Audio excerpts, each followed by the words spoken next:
हम सब ने अभी सत्संग का रूप दिया है और इस सत्संग में कहते हैं सज्जनानाम संगति सत्संगति। और इस सत्संग में हम सब, जैसा कि पीछे लिखा हुआ है, महर्षि दयानंद सरस्वती जी की द्विशती जन्म शताब्दी 200वां वर्ष जन्मदिन जो है चल रहा है उनका, और इसके साथ ही होली मंगल मिलन का कार्यक्रम कल है। सज्जनों, ये महर्षि दयानंद सरस्वती जी क्या थे? आप सोचिएगा, जरा कल्पना कीजिए, ऐसे समय में जब मर्यादा पुरुषोत्तम श्री रामचंद्र जी की इस भूमि पर योगेश्वर श्री कृष्ण महाराज के इस पवित्र भूमि पर चारों ओर अंधकार छा रहा था, आडंबर, पाखंड, भ्रष्टाचार, सर्वत्र जनता लिप्त थी, कहीं दूर दूर तक प्रकाश नजर नहीं आ रहा था, घोरतम अंधकार छा रहा था। आप सोचिए कि ऐसा समय जब किसी को इंतजार हो, और ऐसे समय में कैसे महामानव की आवश्यकता थी, जिसमें भीष्म पितामह और भीम जैसा बल हो, और जिनके अंदर महर्षि पतंजलि, महर्षि वेदव्यास, महर्षि कणाद, गौतम, इनकी आध्यात्मिकता हो, जिनमें महात्मा बुद्ध, गौतम बुद्ध, और जिनमें महर्षि दधीची जैसा त्याग हो। आप सोचिए कि ऐसे समय में इस भारतवर्ष को ही नहीं अपितु तो पूरे संसार को मार्ग दिखलाने वाला की आवश्यकता थी, तो वो कौन था? 12 फरवरी 1824 के दिन कृष्ण तिवारी जी के यहाँ उदित ब्राह्मण परिवार टंकारा के मोरबी राज्य गुजरात में टंकारा गांव में उनका जन्म हुआ, और उन्होंने अपने इस जन्म के माध्यम से इस संसार को एक सूर्य की किरण दी। चारों वेदों का प्रकाश हुआ।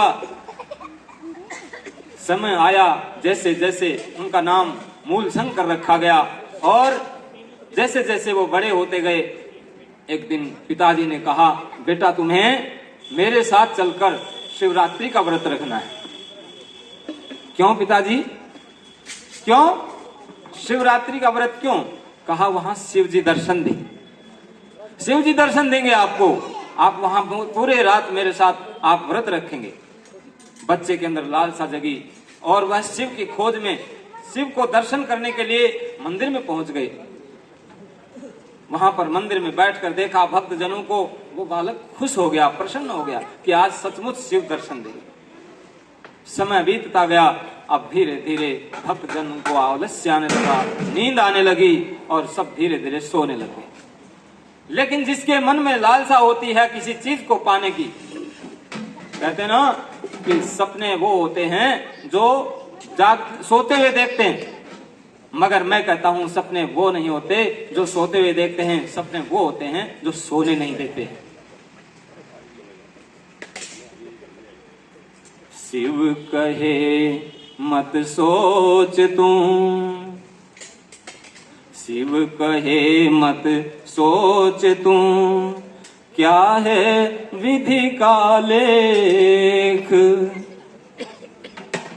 करता जा निज कर्म तू, फल की ओर न देख, फल की ओर न देख। उस मूल शंकर में संस्कार जगने लगे। वो देख रहा था कि चारों ओर सब सो गए हैं, क्या यहां शिव आएंगे? धीरे धीरे मन में जिज्ञासा उठी, देखा कि शिव जी के ऊपर चूहा घूम रहा है, और वे उस चूहे की उस झलक को देख करके मन में खुश हुए, सोचने लगे कि क्या सचमुच अब शिव जी यहाँ आएंगे? और कहा, अगर शिव जी यहाँ नहीं आएंगे तो मैं अवश्य ही उनकी खोज में निकलूंगा। सज्जनों, वह शिवरात्रि उस शिव ने कृपा करी उस बालक के ऊपर कि जा तू मुझे खोज के लेख। शिव जी वहां पर दर्शन देने तो नहीं आए, मगर कहा कि तू मुझे खोज के जा देख। वह बालक के अंदर एक तड़प जगी और कहा मैं शिव की खोज में ही निकलूंगा।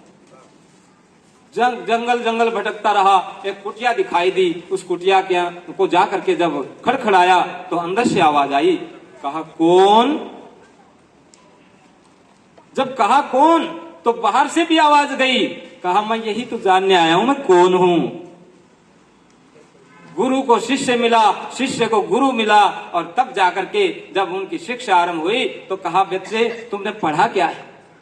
कहा मैंने तो ये पुराण पढ़े हैं, ये ग्रंथ पढ़े। कहा इन सबको यमुना में बहा के आ जाओ। कहा क्यों? कहा जो मैंने पढ़ाना है वो तुम्हारे इसमें नहीं है। अगर मैं तुम्हें पढ़ाऊंगा तो पहले तुम्हें वो खाली करना पड़ेगा जो तुम्हारे दिमाग के अंदर है। ये है सच्चे गुरु की खोज। उस गुरु ने उस मूल शंकर को दयानंद बना दिया। शिक्षा ऐसी लेकर आए, चारों वेदों का प्रकाश फैला दिया। अब आप सोचिए जब वो कार्य क्षेत्र में निकलते हैं तो आडंबर करने वाले, भ्रष्टाचार करने वाले और दुनिया को भोली भाली जनता को लूटने वालों ने जो मचा रखी थी लूट, उनको जब सुधार कार्य में लगने लगे तो फिर क्या हुआ? लगा जब सुधार में काशी हरिद्वार में, लगा जब सुधार में काशी हरिद्वार में, फेंकना भी चाहा तुझको गंगा की धार में। काम था प्रभु का, काम था प्रभु का बचाना तेरा, ऐ ऋषि याद आए जमाना तेरा, ऐ ऋषि याद आए जमाना तेरा। अब आप सोचिए ऋषि का जमाना याद क्यों नहीं आएगा? उस वक्त देश भी गुलाम था कि नहीं? ऋषि दयानंद ने उन नौजवानों को तैयार किया जिसने अपने देश के लिए अपने जीवन की कुर्बानी दी। वो चाहे सुभाष चंद्र बोस हो, चाहे राम प्रसाद बिस्मिल हो, चाहे वो चंद्रशेखर आजाद हो, चाहे तात्या टोपे हो, चाहे कोई हो, सब ने उस ऋषि दयानंद की जो लाइन थी उसको टच किया और उस ऋषि दयानंद की शिक्षाओं को मानते हुए अपने देश को आजाद कराने के लिए अपने जीवन की कुर्बानियां दे दी। लेकिन कहते हैं जब अपने ही अपनों के पीछे लग जाते ना, फिर वो कभी आगे नहीं बढ़ सकता। ऋषि दयानंद तो बेचारे देश के लिए मर रहे थे, देश को बचा रहे थे, आजादी के लिए तैयार कर रहे थे काफिलों को, और नौजवानों ने हंसते हंसते ऋषि की बातों को माना और देश के ऊपर हंसते हंसते अपने जान को कुर्बान कर दिया। उस ऋषि के आज्ञाओं को मानते हुए आपने देखा है महारानी लक्ष्मीबाई, जो एक अकेली छोटी सी आयु की एक महिला, आजकल की महिलाएं तो जो है ना आपने देखा ही होगा, मैं तो सत्य स्पष्ट बकता हूं, कोई संस्कार नहीं उनके अंदर। आजकल की महिलाएं केवल मात्र छोले भटूरे खाना जानती हैं और कुछ भी नहीं जानती। इसलिए मैं कहना चाहता हूं कि वह ऋषि दयानंद जिसकी प्रेरणाओं से रानी लक्ष्मीबाई तैयार हुई, सिंहासन हिल उठे राजवंशों ने भ्रिकुटी तानी थी, बूढ़े भारत में भी आई फिर से नई जवानी थी, चमक उठी सन 57 में वो तलवार पुरानी थी, बुंदेले हर बोलूं के मुंह हमने सुनी कहानी थी, खूब लड़ी मर्दानी वो तो, अरे बोल तो दो कभी। ऋषि दयानंद थे सच्चे इस देश के निष्ठावान, जिन्होंने अध्यात्म भी दिया और भौतिक भी दिया, देश को आजाद भी करवाया। लेकिन कहते हैं ना, देश पर परोपकार करने वाला, अब पहले तो थोड़ा सा लगता है कि ये ठीक नहीं है देश के लिए आप, लेकिन बाद में पता लगता है जब वो चला जाता है। क्यों? जब अपने ही लोग अपने को रोकते हैं तब दुख होता है। महाराणा प्रताप बेचारा लड़ता लड़ता कुछ नहीं बचा, अकबर से लड़ता रहा, शक्ति सिंह और मान सिंह को कहता रहा, अरे मेरे भाई इस चित्तौड़ को मत बर्बाद करो, ये चित्तौड़ खराब हो जाएगा, ये दास हो जाएगा, इसलिए चित्तौड़ को बर्बाद मत करो। जाकर के जब पहाड़ों पर बैठे, क्योंकि साधन संपन्न नहीं थे, जाकर के पहाड़ पर बैठ गए और जाकर के उनके बच्चे जो साथ थे उन्होंने कहा कि संधि कर लो अकबर से। अकबर से संधि करने के लिए जब उन्होंने अपनी कलम और कागज उठाया तो उसी समय उनकी बेटी चंपा थी, वो कहती है छीन करके, कहती है पापा, पिताजी, शेर की औलाद हो तो शेर बनकर ही रहो, शेर की औलाद हो तो शेर बनकर ही रहो, जिंदगी में मौका बाबुल ये ना दो, खत ना लिखो, खत मत लिखो उसको, अगर शेर की औलाद हो तो शेर बन के रहो। आप ऋषिवर की बातें तो सुनिए कि जिन्होंने महाराणा प्रताप जैसों की बातों को, क्योंकि महाराणा प्रताप तो पहले थे, इसलिए रानी लक्ष्मीबाई को तैयार किया।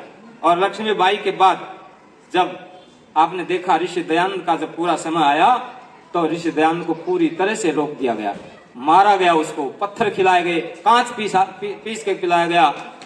और जब जगन्नाथ उसका स्वयं सेवक, उनका अपना सेवक, इसलिए मैं कह रहा हूं कि कभी कभी अपनों से सावधान रहा करो। ऋषि दयानंद का अपना सेवक जगन्नाथ, उसने ऋषि को जहर पिला दिया।